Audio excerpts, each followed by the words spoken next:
और चलिए बात करेंगे अब छत्तीसगढ़ की। छत्तीसगढ़ के 10 नगर निगमों, 49 नगर पालिका परिषदों और 114 नगर पंचायतों समेत 173 नगरीय निकायों में सुबह 8 बजे से वोटिंग जारी है। उप मुख्यमंत्री अरुण साव ने आज बिलासपुर के saint Francis higher secondary school में सब परिवार नगर निगम के विकास के लिए मतदान किया। वोटिंग के बाद साव ने नगरीय निकाय के सभी सम्मानित मतदाताओं से अपने मताधिकार का प्रयोग करने की अपील की।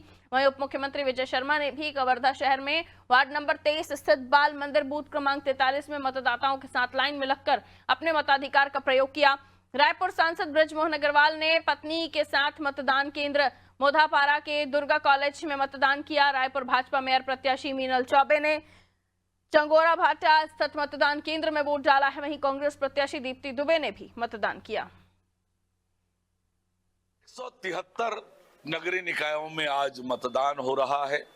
10 नगर निगम, 49 नगर पालिका और 114 नगर पंचायत, सभी नगरीय निकायों में मैं बहुत से नगरीय निकायों में चुनाव प्रचार के लिए गया हूं, नामांकन रैली में गया हूं, कार्यकर्ता सम्मेलन में गया हूं, आम सभाओं में गया हूं, रोड शो में गया हूं।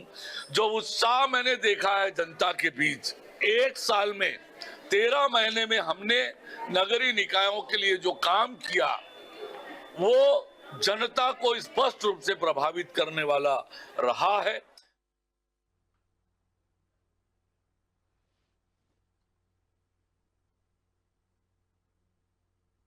तो निकायकरण छत्तीसगढ़ में जारी है और प्रत्याशियों की किस्मत का फैसला करने के लिए मतदाता यानी भाग्य विधाता लगातार पोलिंग बूथों पर पहुंच रहे हैं, मताधिकार का प्रयोग कर रहे हैं, नगर सरकार बनाने के लिए अपने मताधिकार का प्रयोग कर रहे हैं और जिसे वो चुनना चाहते हैं उसके लिए मत दान कर रहे हैं। और इसी बीच बड़े बड़े नाम जो राजनेता हैं वो भी पहुंचे, जो प्रत्याशी हैं वो भी पहुंचे, उन्होंने भी मतदान किया। कुछ छोटी खबरें छोड़ दीजिए, पूरी तरीके से अभी मतदान बहुत अच्छे से हो रहा है। अभी हाल का अपडेट क्या है आइए जान लेते हैं। मेरे सहयोगी कुलभूषण हमारे साथ जुड़ रहे हैं, उनसे हम जान लेंगे। कुलभूषण, इस वक्त अपडेट क्या निकलकर सामने आ रहा है, क्योंकि लगातार सुबह से 8 बजे से ही हम अपने दर्शकों को निकाय चुनाव की तमाम तस्वीरें भी दिखा रहे हैं, तमाम परसेंटेज हर घंटे का हम बता रहे हैं और उसके अलावा जो बड़े नाम है वो भी वोट कास्ट करने जा रहे हैं अपने परिवार के साथ। कभी कोई लाइन में भी खड़ा हो रहा है, जैसे आम मतदाता खड़े हो रहे हैं। ये अच्छी खबर है। कुल मिलाकर अभी दिन भर का सिनेरियो कैसा रहा?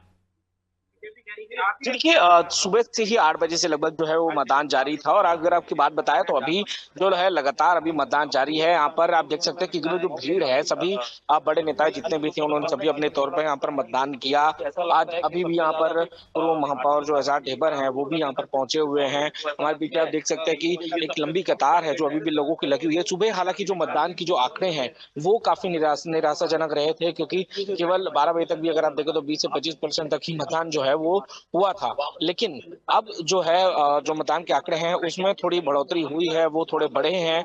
अब थोड़े जो है उसमें राहत ये मिलती हुई दिख रही है। लोग भी अपने घर से निकल रहे हैं और जो मतदान है वो बढ़ा हुआ है। हमारे साथ आजाद ढेबर जी यहाँ पर हैं। सर, सवाल ये है कि क्या वाकई में सही तरीके से चुनाव हो रहा है? चुनाव पूरे तरीके से मतलब प्रशासनिक आतंक मचा हुआ है और कल मेरे 11 आदमी को जेल डाल दिया गया। उसमें अभिकर्ता भी थे, उसमें हमारे कार्यकर्ता भी थे और मजे की बात, महिलाओं को 5 महिलाओं को कल रात भर एक पुरुष थाने में उनको बैठा के रखा गया, जो कि पूरे तरीके से अनलीगल। हमने उसकी वहां रिसीविंग भी ली है।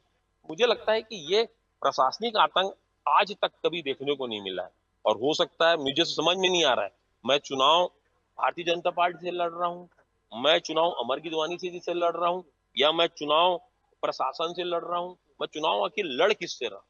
ये सब लोग मिलके इस चुनाव को लड़ रहे हैं, मगर उसके बावजूद भी मैं चुनाव को जीत हूँ। लेकिन जब इतने सारी समस्याएं, देखिए जिस तरह से आजाद ढेबर थे यहाँ पर, उन्होंने कहा कि काफी दिक्कतें हुई थी, काफी चीजें हुई थी, बहुत सारे बदलाव यहाँ पर हुए, लेकिन अभी भी चुनाव जारी है, वो चुनाव लड़ रहे हैं और वो चुनाव जीतेंगे। तो एक बड़ा दावा है आजाद ढेबर जी ने यहाँ पर किया है। लेकिन अब ये देखना है कि किस तरह से ये चुनाव के आखिरी जो निर्णय होते हैं, क्योंकि जो जनता है उन्होंने अपना जो वोट है वो अपना मतदान जो है वो करने लग गई है और शाम 5 बजे तक का समय है, क्या इसके निर्णय होते हैं 15 तारीख को, बिल्कुल। क्या इसका रिजल्ट निकल आता है, वो देखने वाली बात होगी। बिल्कुल देखना होगा क्या कुछ अब जो मतदाता है, भाग्य विधाता है, उसने प्रत्याशियों की किस्मत में क्या लिख दिया है।